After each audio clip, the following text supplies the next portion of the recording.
The World Health Organization put out questionable guidance on how to deal with the coronavirus. It was slow to communicate the magnitude of the threat, and it whitewashed the Chinese government's early handling of the crisis. It destroyed much of its credibility, damaged the field of public health, and failed to contain the pandemic. Now is not the time. That's a bit too early to consider that this event is a public health emergency of international concern. WHO's response in part stems from its overly deferential stance towards China, which is its second biggest contributor among 194 member states. A phenomenal collective action and cooperation by the people of China to this response. We would have seen many more cases outside China by now if it were not for the government's efforts to protect their own people and the people of the world. The Chinese government is to be congratulated for the extraordinary measures it has taken to contain the outbreak. WHO whitewashed the authoritarian government's overall record. It praised China for releasing the virus's genome while neglecting to mention that it took them at least 17 days to do so. It didn't report human-to-human transmission until late January, even though Chinese doctors suspected it at least a month earlier. Although the extreme lockdown of Wuhan likely did save thousands of lives, WHO scientists weren't allowed into Wuhan until 3 weeks after the outbreak first came to light. Meanwhile, the WHO praised the Chinese for their openness. China took action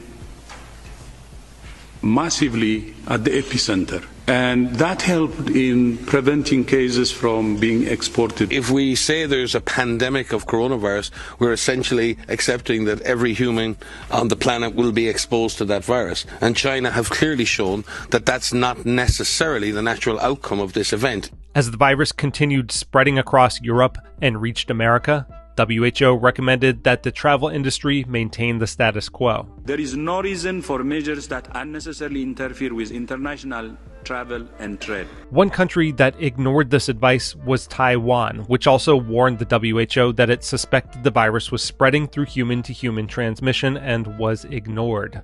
Taiwan, which has one of the lowest rates of known COVID infections per capita among countries impacted by the virus, was prevented from joining the WHO as a member country in 2015 by China, which refuses to acknowledge its independence.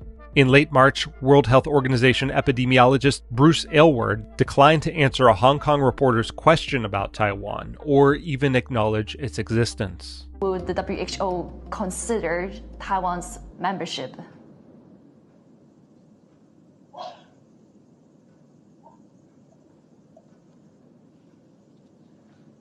Hello? I'm sorry, I can't hear you. I couldn't hear your question. Okay, yeah. Let me repeat the question. No, that's okay. Let's move to another one then. Right, because I'm actually curious on talking about Taiwan as well, on Taiwan's case.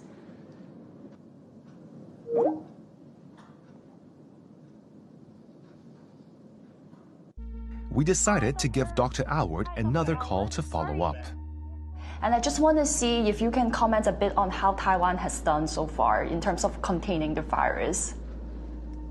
Well, we've already talked about China, and when you look across all the different areas of China, they've actually all done quite a good job. So with that, I'd like to thank you very much for inviting us to participate. As Taiwan was distributing face masks to its citizens, the WHO was advising the rest of the world that they were unnecessary. And initially, the CDC and U.S. Surgeon General followed its lead. Masks should only be used by healthcare workers, caretakers, or by people who are sick with symptoms of fever and cough. If you do not have these symptoms, you do not have to wear masks, because there is no evidence that they protect people who are not sick. But health experts pointed to mounting evidence that masks can help slow the spread of respiratory diseases, especially among asymptomatic carriers, a population that the WHO maintains is virtually non-existent, despite mounting evidence to the contrary. In mid-February, the WHO trumpeted good news from China. The data from China continue to show a decline in new confirmed cases.